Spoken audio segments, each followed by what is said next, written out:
Nagtabungang araw ako guys. Grabe ito oh. Huwag na natin kainin yung balat. Hindi charge yun? Ay wala. Walang charge.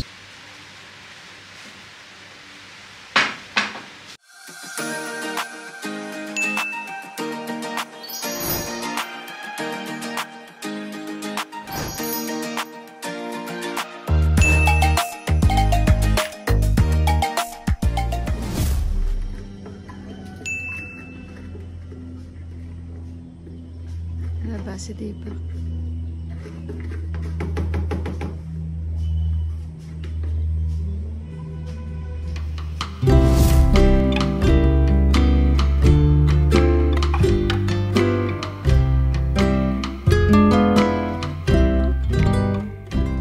Good morning guys. Pasensyahan nyo yung tiyan ko. Hindi ako nahiya. Kita nyo. So ito yung pangalawang butas ko. Ito yung una. Kasi 4, 'di ba? 1, 2, and yung puso. Ayan, sa loob 'yan. And then ito. Maliliit lang siya. So lalagyan ko siya ng tape. Ito tahi. Maliit lang, hindi naman ganun, pero siya yung mas pinakamalaki compare sa dalawa and yung sa gitna. Wait, bubuksan ko muna ito. Nilinis ko na yan. Hindi naman na masakit. Makatingay. Ayan, kakaligo ko lang. Nag-aantay sa akin. Pero hayaan ko muna yan. Hindi ko yan priority. Siyempre, hindi naman lahat magagawa ni Deepak kasi may work si Deepak and siyempre, siya rin lahat nagluluto. Good morning, good morning, good morning. Kumusta kayong lahat? Thank you Lord for the another day. And then, siyempre, nakaligo na ulit ako. Nagbawas na ulit ng libag. Nagtabungang araw ako guys. Grabe ito oh. Pero simula nung naliligo na ako, nawawala na siya konti. Oh, may mga bungang araw ako dyan. Pinabili ko to si Deepak kasi maglalaswa ako.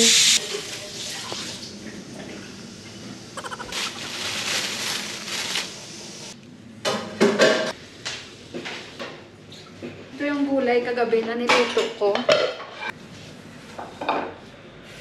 Alam nyo ba guys, marami akong malilinisin dito sa kusina. You're going? 11:30, then we'll go. Where Go to are we post office first, then...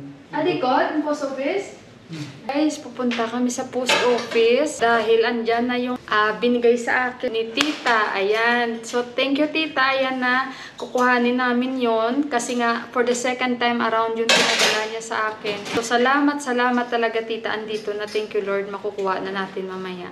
And then, bili kami ng gatas na ito para mag-ano na si Inday Mila, no? Mag-gain tayo ng ng kilo. So, hindi pa kasi ako talaga ganun na mabilis maglakad. Ayoko namang sama kay Deepak dito, doon. Tapos para akong, alam yun, although pwede na tayong maglakad-lakad, pero ako ganun ako, kahit nung siniyes ako, hinahinay pa rin talaga ako. Pero alam ko naman sa sarili ko na pwede na ako maglakad ng ganito, ganyan. Pero kasi natatakot pa talaga ako. Siyempre sa loob, hindi pa natin alam. And sabi ko nga, after 1 buwan yun, hindi na ako magdadrama-drama. So, konting tiis na lang malapit na ako doon sa talagang full recovery na tinatawag. Kasi syempre, sa labas, medyo okay na. Pero yung loob hindi pa natin alam. Although wala naman sinasabi yung mga doktor, pero kahit na, di ba, mas okay na yung tayo mismo sa sarili natin mag-ingat. Ito na yung kanin namin, kakain kami kasi aalis kami.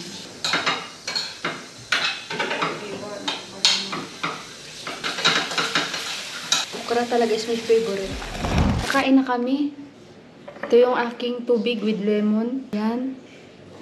Paa ng manok. At saka yung ginisa ko kagabi na okra na may sayote. Ay, thank you Lord talaga.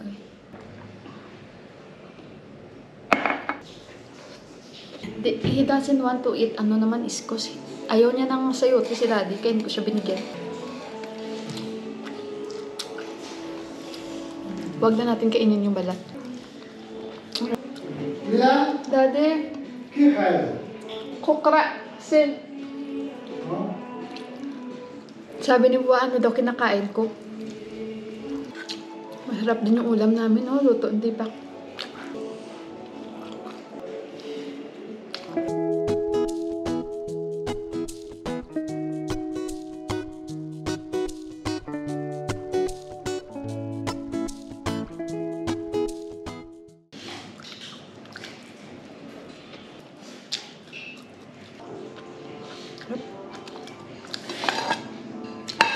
Bus.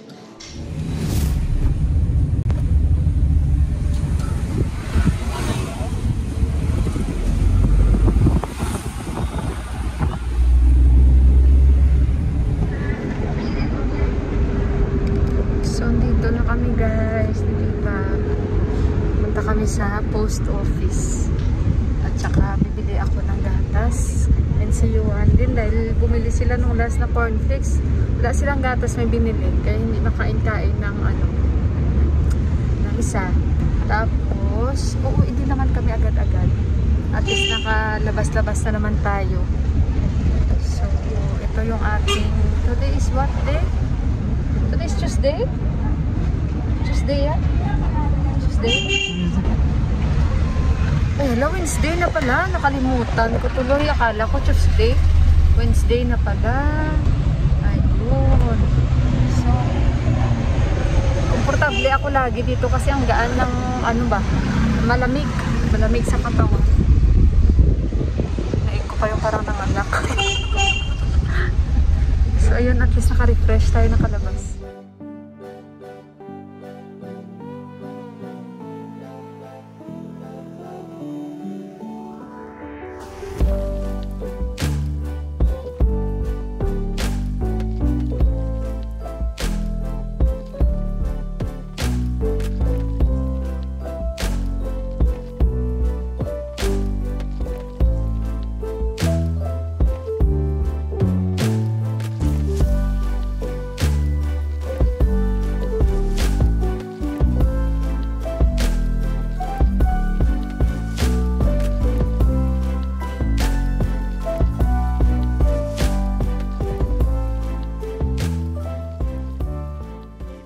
Minutes later. Guys, papa-open di ba, babe?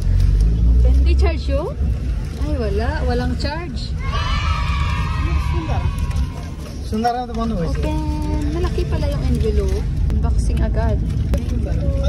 Yan na, sabi mo boys eh. Ayan. Thank you. Ayan. Ay, pinadalahan niya ako. Wow. Hello.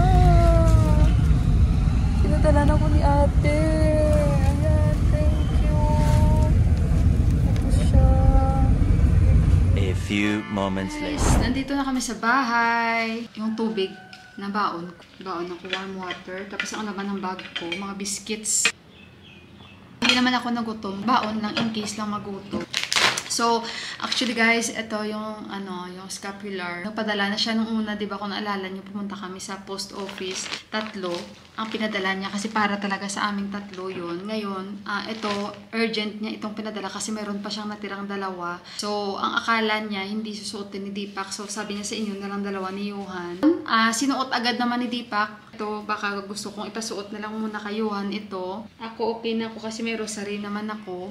And ayun, thank you so much kay tita, basta maraming salamat. And ito din, na-surprise ako, yung prayer book. Guys, sabi nila kung may magbibigay sa'yo ng mga ganitong bagay, parang napaka-bless mo. So, kaya, ayun, basta maraming salamat. And ngayon guys, ipapakita ko sa inyo kung ano yung mga binili namin doon. And sabi ko rin kay Deepak, para maintindihan mo talaga kung anong ibig sabihin ng scapular, sabi ko, basahin mo ito, sabi ko sa kanya. Para at least maano si Deepak ba, maintindihan niya. So sabi niya, nag-research din ako about dyan. So sabi niya, aware din naman ako. And then, ayan na, yung aming mga pinamili. Bumili na ako nung last. Ang init, kaya hindi ako makabukas ng mga pintuan dahil kailangan ko magpwersa dahil yung mga pintuan namin parang na-stack talaga siya. Electric fan at sinara ko dito kasi yung background natin parang nasa ulat pa tayo. And si Johan, yung kanyang milk bread, kasi mas gusto ni Johan yan. Ayaw niya ng mga ganito. Noon ayaw ko rin ng mga ganito pero kailangan kong kumain ng mga ganito, guys. Si Deepak, ayan, bumili ulit siya. para sa glass cleaner. And sa banyo, yan, si Deepak mga toiletries yan sa kanya. And then, bumili ako ng napkin. Meron tayong Insure. Bumili na ako, nasa 1,200 na siya.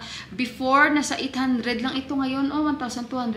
Grabe yung init kanina sa taxi para akong nahilo-hilo sa init. Naninibago yung katawan ko sa paglabas-labas. Tapos, binilhan ko siya. Yung favorite niya kasi ito, guys. And then, dalawang yogurt.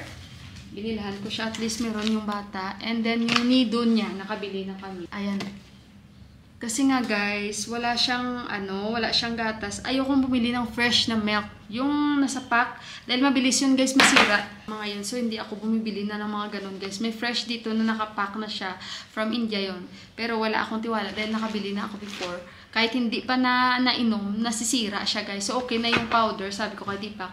Kasi may Milo pasiyuhan. So at least, mamix-mix ni Juan. May option siya, cornflakes, tapos yung Milo, yung ganun ba. Tagal ni Deepak. Bumili kasi si Deepak ng mga prutas pa guys. So ayun, again, thank you so much tita. And of course, ayan, nakapamilin tayo. And medyo nanibago lang ako guys. Sobrang crowded, sobrang, alam nyo yun, pollution sa labas. So hopefully, after 1 month, guys, magiging okay na at makakalabas-labas na tayo. So, syempre, ako din naman kahit ito pa pala yung malaki, natanggal siya. Ayan. So, syempre, gusto ko rin mas ma-aware kung ano itong suot ko. Kaya, babasahin ko ito. So, para maging aware lalo ako. So, ayan guys, thank you so much tita again. Thank you talaga. Hindi na kami chinarge. Wala na silang charge. Kasi sabi ko, di pa, maya naman sila mag-charge. Kasi sabi ko, expect ko talaga 3 items. Ang mahal din pala nito pagbayad ni tita, oh. So, kaya, ayun. Here! Andyan na si Deepak, first the bag daw. Sandali muna guys. Guys, kawawa naman yung asawa ko. Bumili siya ng panipuri. Nagutom siya guys. Ayan, bumili siya, ang dami. Tapos dinalahan niya ako. Araw-araw ganito ang prutas ko talaga guys. From morning. And then, ito na yung snacks ko. Snacks ko rin mamaya ganito. Tapos yan yung brown bread. Basta guys, simula nung naoperahan ako, hindi na ako nawawala ng ganitong mga prutas. Yung cooler, tani papa, yung butanay. Panay kamot yan, nakalbo niya guys. Panay kamot, nakalbo yung asawa ko. Kaya nahayaan ko siya pag gusto niya kahit mga 3 oras, 4 oras, magbe-birding siya. Kasi ayoko naman yung kuhanan siya ng kaligayahan. Dahil, syempre, simula nang maoperahan tayo, hindi man siya nagpabaya sa atin. Diba? So, kaya, okay na tayo, ganyang kaligayahan niya. Umuwi na kapon, diba? Nag-live ako. Mga maya-maya nandyan na siya, tapos umalis siya mga alas 3, iniwanan niya yung mga pang-snacks ko, tapos mga alas 6 nandyan siya, bit-bit niya naman yung lutuin ulit.